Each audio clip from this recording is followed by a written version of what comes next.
యోహాను సువార్త 1వ అధ్యాయం 14వ వచనం. The book of John chapter 1 verse 14.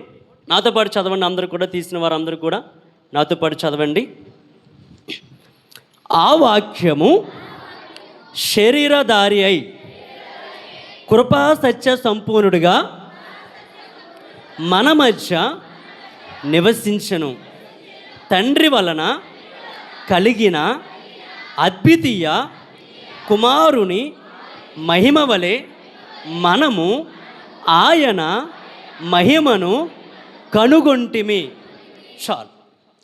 లోకములోనికంటండి ఎవరు వచ్చారు అయ్యా అంటే బాధ వచ్చింది, ఉపదేశం వచ్చింది. దానికి మరొక పేరు ఏమిటి?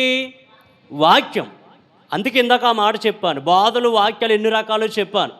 ఒక్కొక్క సంస్థ వారు ఒక్కొక్క బాధ చేసుకుంటూ ఉంటారు, అదే వాళ్ళ ఇష్టం, ఏదైనా చేసుకోవచ్చు. ఇప్పుడు నేను మీకు చెప్పే బాధలు ఈ అన్ని పాయింట్లు ఉంటాయి. ఇప్పుడు నేను మీకు పరలోకం గురించి ఓ పాయింట్లో చెబుతాను, రక్షణ గురించి ఓ పాయింట్లో చెబుతాను, స్వస్థత గురించి కూడా ఓ పాయింట్లో చెబుతాను, పరలోక రాజ్యం గురించి కూడా ఓ పాయింట్లో చెబుతాను. మనం అందరం తెలుసుకోవాల్సిన మాట ఏమిటంటే వాక్యం అంటండి, ఉపదేశం అంట, బోధ అంట శరీరధారిగా ఈ లోకంలోనికి వచ్చేసిందంట. ఎలా వచ్చింది వాక్యము అంటే గనక కృపా సత్య సంపూర్ణుడిగా. ఈ మాట నాతో చెప్పండి. దేవుడు వాక్యం అనగా ఏమిటి? పై వచనంలో ఉంది కదా, ఇదే యోహాను సువార్త 1వ అధ్యాయంలో, ఆది యందు వాక్యముండును, వాక్యము దేవుని యొద్ద ఉండును, ఆ వాక్యమే. అంటే ఈ వాక్యం ఎవరు మనకి? మీకు అర్థమవుతుందా? మీకు అర్థమవుతుందా? మరి మనకి దేవుడు ఎవరండి? వాక్యమే దేవుడు.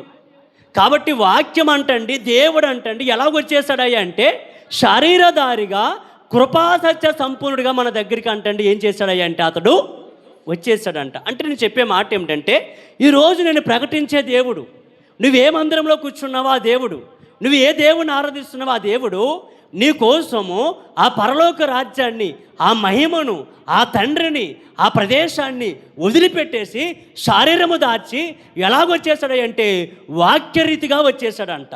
వాక్యరీతిగా వచ్చేసాడంట. ఈ వాక్యరీతిగా వచ్చిన దేవుడు ఏం చేయబోతున్నాడయ్యా అంటే, ఎలా వచ్చాడయ్యా అంటే, ఎలా ఉన్నాడయ్యా అంటే కృపా సత్య సంపూర్ణుడిగా. చెప్పండి బాబు, ఎలాగున్నాడు రా దేవుడు? మీ దేవుడు ఎలాగున్నాడు? వాక్యమైన దేవుడు ఎలాగున్నాడు? కృప సత్య సంపూర్ణుడు. కృప అంటే ఏంటి? అది జ్యోతిరాజు గారు బాగా నేర్పేశారు మీకు. అర్హత లేకుండా ప్రేమించావని.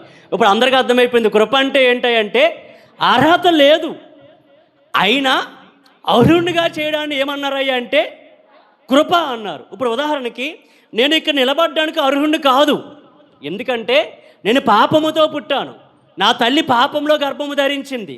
నేను ఇప్పుడు ఈ పరిశుద్ధమైన వాక్యాన్ని చెప్పడానికి ఏమాత్రం కూడా నేను అర్హుణ్ణి. కానీ కృపగల దేవుడు కృప ఏం చేసింది అంటే ఒక పాపాత్ముడిని పరిశుద్ధంగా మార్చి ఈ కృపను మీ అందరికీ బయలుపరచడానికి ఈ కృప ఏం చేసిందంటే నన్ను అర్హునిగా. మీకు అర్థమవుతుందండి? నేను వాక్యాన్ని ప్రకటించడానికి అర్హుణ్ణి కాదు, ఈ బైబిల్ గ్రంథాన్ని పట్టుకోవడానికి నేను అర్హుణ్ణి కాదు, కానీ కృప ఏం చేసింది? నన్ను అర్హునిగా చేసింది. ఇంకో మాట చెబుతాను, మీరు పెద్దోళ్ళా నేను పెద్దోళ్ళనా?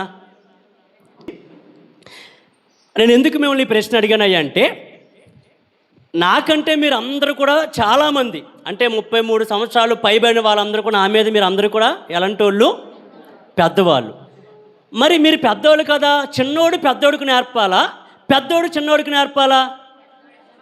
మా అమ్మ నాకు నేర్పాలా, నేను మా అమ్మకి నేర్పాలా? మీకు నేర్పాలా? పెద్దవాడు చిన్నవాడికి ఏం చేయాలి? నేర్పించాలి. ఇప్పుడు మీరు ఇక్కడ నిలబడి చెప్పాలి, ఇక్కడ అందరికంటే పెద్ద వయసు ఇప్పుడు ఉదాహరణకి చెప్పాలి, అంతే కదండి? పెద్దవాడు చిన్నవాడికి ఏం చేయాలి? నేర్పించాలి. మంచి చెడ్డ, లోకం గురించి, పాపం గురించి అన్నీ పెద్దవాడు చిన్నవాడికి నేర్పించాలి. కానీ కృప నన్ను ఏం చేస్తుంది అంటే నాకు అర్హుణ్ణి కాదు, కానీ ఈ కృప నన్ను ఏం చేస్తుంది అంటే పెద్దవారికి కూడా నేర్పించేటువంటి అర్హతను నాకు. అమ్మ మీకు అర్థమైందా? కృప ఏం చేసింది? కృప అంటే ఏమిటంటే అర్హత లేని వాడిని అర్హునిగా చేయడమే కృప అని అర్థం. దేవుడు ఎలాగున్నాడయ్యా అంటే కృప కలిగిన దేవుడు. తన కృపను చూపుతాడు.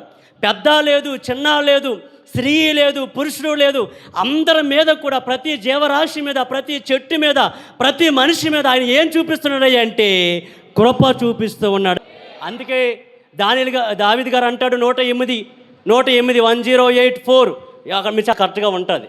కీర్తన గ్రంథము 108వ అధ్యాయం 4వ వచనంలో అంటాడు, నీ కృప ఆకాశము కంటే, ఆయన కృప ఎలాంటిదంటండి? ఆకాశము కంటే ఎత్తైనది. బాగుంది. 86వ కీర్తన చూస్తే మీరు చదవని అవసరం, నేను చెబుతాను. 86వ కీర్తన 5వ వచనంలో కృప ఏం చేస్తుంది అంటే, ఎవరి మీద ప్రభు కృప చూపిస్తాడా అంటే, తనకు మొరపెట్టేవారు అందరి మీద కృపను చూపిస్తాడు. చెప్పండి, ఎవరి మీద కృప చూపిస్తాడు? మొరపెట్టేవారు అందరి మీద దేవుడు కృపను చూపిస్తాడు.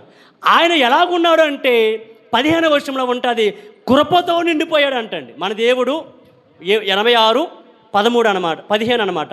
దేవుడు ఎలాగున్నాడంటే కృపతోటి నిండిపోయాడంట. 13వ వచనం ఏం చెబుతుందో తెలుసా? 86:13, ఆయన కృప అధికమైనది. ప్రభువా దేవా నీ కృప నా యెడల అత్యధికమైనది అని అంటాడు అక్కడ దావీదు గారు. కాబట్టి నేను చెప్పే మాట ఏంటంటే, ఆయన కృప ఆకాశానికంటే ఉన్నతమైనది.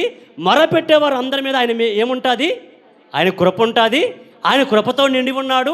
ఆయన కృప అత్యధికమైనది అని గమనించాలి.